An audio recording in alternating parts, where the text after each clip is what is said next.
Chapter 4. It's almost 8 as I'm guiding the car off the freeway and onto the Civic Center exit, only a few blocks from my apartment on 8th and Bryant, where I've lived for the last 2 years. Since I don't have to return the car until tomorrow, I park in the alley next to my pad, which sits right above this delicious restaurant, Henry Hoonan's. I have 3 roommates, all of whom I get along with fairly well with, and none of whom are here right now, and this pleases me. I unlock the bedroom door and put the lights on, light a cigarette. Before I begin the never simple task of unpacking, I kneel down and start flipping through a crate of my vinyl, which consumes much more than I thought it would. Much more time than I thought it would. 20 minutes later, I finally make a choice, a very strong one too. I've chosen Songs from the Big Chair, the second record by Tears for Fears, and right after Shout begins to blast from the speakers, I put my fist into the air, then plug in my phone, which has been dead for 5 hours, into the charger.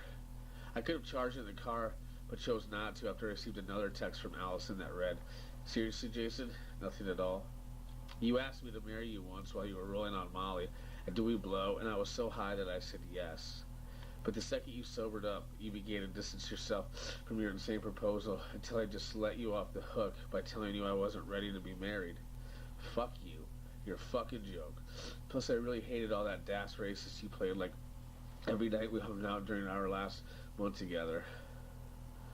And oh, that last month, the one where you ditched me over 7 times so you could sit in your room alone and watch Michigan football and basketball games from the early 90s on YouTube.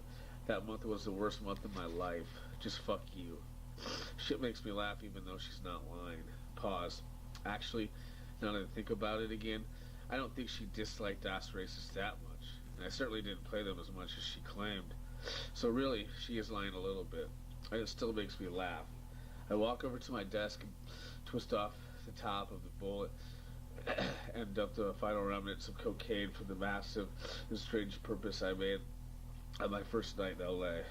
My homie Roland, the lead singer of the seminal noise thrash punk band Dark Beauty, picked me up at the Standard and drove me to this bungalow in Silver Lake. The scene was wild. Right as we arrived, this Asian dude with long gray hair and face tattoos answered the door wearing a pink silk bathrobe. Wrapped around his waist was a leather belt with a holster and gun, which he ended up waving around at least 6 times while we were there. The Lost Highway soundtrack was fucking blasting. He led us into this large room, and there were 2 young, beautiful girls in lingerie sprawled out on separate couches. A bit of uneasiness traveled through me as my eyes swung back and forth between them like a pendulum. It was sort of creepy but kind of hot. Their eyes were glossy, and I don't recall either of them moving. Images of me fucking them while they choked me out as hard as they could smashed through my head. A glass table sat between the couches. 2 drug-shooting kids laid on top of it along with a brick of H and a brick of cocaine. Immediately my mind switched gears as my eyes locked on the awesomeness of the bricks. I was fucking salivating, drooling as I stared at my own kind of heaven. The Asian man hugged Roland more than once and asked many questions about his band. Me, I was totally ignored, something I was very okay with, until my friend decided to mention that I was a somewhat successful author with 4 published novels. This made me cringe, and I glared hard at Roland as all the energy and attention in the room quickly focused on me, and I began to get ready to answer the usual questions that always follow this revelation. 1. What are my books about? 2. How long does it take me to write a book? 3. Do I have any of my books on me? 4. If I was going to buy one, which I'm totally not, which one should I start with? 5. Did I always want to be a writer? 6. How should I go about getting the book I've been thinking about writing for 3 years published? 7. Will you read it if I write it and send it to you? 8. Can you send me copies of your book when you get some more? 9. Have you ever read insert like 10 books and authors here? 10. I've really been focusing on trying to write more lately, but mostly it's been poetry. Can I send you those? 11. Is it hard for you to write your books? 12. How much time should I spend a day writing? It seems more consuming than I thought it would be. 13. My ideas are insane, and I really think it would be the best book ever, but how do you know if what you're writing will get published? 14. Should I even finish the book before I start sending it out? I was so annoyed at first. I'm always annoyed when heavily doped up and intoxicated people find out that I'm a published author because I always get trapped by them. Like they get right in my face and demand to know how it works and how it happened. I sat down for months at a time and wrote the damn things, asshole, and then I figured it out from there. But the Asian man didn't want any answers. He just waved his gun around and asked me for my email. I wrote it down and he gave me a hug, and then ordered my fourth novel, Run the Game, on his Android. I ended up buying 8 grams of coke, and he threw in a small sack of H just for the hell of it.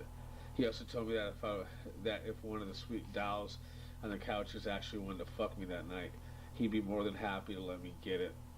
But the thing is, Jason, he said while twirling the gun around his finger, they fucking love me and me only. I can't get them off my hands. Most of the time, they refuse to talk to anyone else at all. They think it's an act of betrayal. How's the sleeping arrangement work, I asked. Great question, the Asian man said. I've got this huge Georgian poster bed in the master bedroom.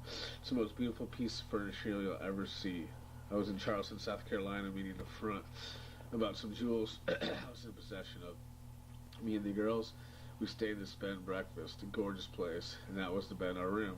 The owner didn't want to sell it at first, but I'm one of those guys, you know. What guys, I ask? Guys who don't take no for an answer. There's always a currency for yes, you just have to find it.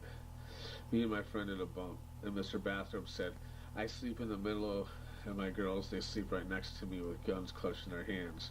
Rad. And after another bump, we split, but not before the gun came out one final time, and the man said, after you sign the book and send it back to me, if you want, I will make one of my angels get on a plane to San Francisco, regardless of how she feels about it, and you can have her for a week. He went, I only ask that you never kiss her, don't fall in love with her, and only use duct tape to tie her up during intercourse. No rope, no fucking handcuffs, just tape. Only duct tape. And Chapter 4. Chapter 5. What I finally choose to wear out tonight is this. A black and dead... Chapter 5. What I finally choose out to wear tonight is this. A black and dead tank top. Not only are they one of my favorite bands in the past decade, responsible for 2 of my favorite records of all time, Letters Home and Tall Cans and Loose Ends, I go back to the beginning of my S life with a couple of those dudes. I also choose a pair of skin-tight black Levi jeans, a pair of black leather loafers, and the brown numbers only jacket that I got by taking it right off this real turd burglar, this total D-bag, Travis Fuller, while he was passed out in a booth at the 500 Club like 6 years ago, because he owed $400 to Tatum Hurley, his chick I was banging at the time, and refused to pay her back, so I just ripped the jacket off and gave her the $23 and the like half a gram that was in one of the pockets. I think she even blew me in Dolores Park later that night. Or maybe it was in the chick's bathroom at the Uptown. Could have been both probably, actually. Probably was both too. Anyway, I've had this jacket ever since that night, and I adore it, and smile every time I put it on. I snorted another line of blast while the Wiper song Youth of America explodes from the speakers. My phone dings. It's a text from Ryan, my number 1 coke guy in the city. It says that he's at the Kilowatt with some friends and that he hasn't been there in a while and barely recognizes it right now. It reads, all I see are these juiced up tech jocks with the same shitty mustaches, the same shitty haircuts, Hitler haircuts, and they're wearing their V-necks all wrong, dude. They're wearing them with shitty plaid scarves, and the girls here right now, I want to slam all their shitty faces to the jukebox and steal their shitty leggings and tights and flats and their shitty fluorescent colored high tops and try to give it all to the homeless people walking by, but I don't even think they'd want it. Who are these assholes? This is the Kilowatt, man. I used to come here just to see the new shirts the Melvins were selling on tour, or if I wanted to get into a Chuck Mosley Faith No More Day sing-along with other people who've also been stuck in a bathroom with Jello Biafra before, listening to him ramble for 30 minutes without ever knowing what the hell he was talking about. This text is brilliant, and I text Ryan that I'll be there soon and call a cab. It's almost time to go. After I spray some cologne on, I gulp down at least 3 shots worth of Maker's Mark, wipe my lips, and then smash the last Los Angeles rail on my nose as the Wipers sing. The rich get richer and the poor get poor. Now there's no place left to go. Got to get off this rot. Man, this just ain't no existence. Beware of those guys in disguise. End Chapter 5.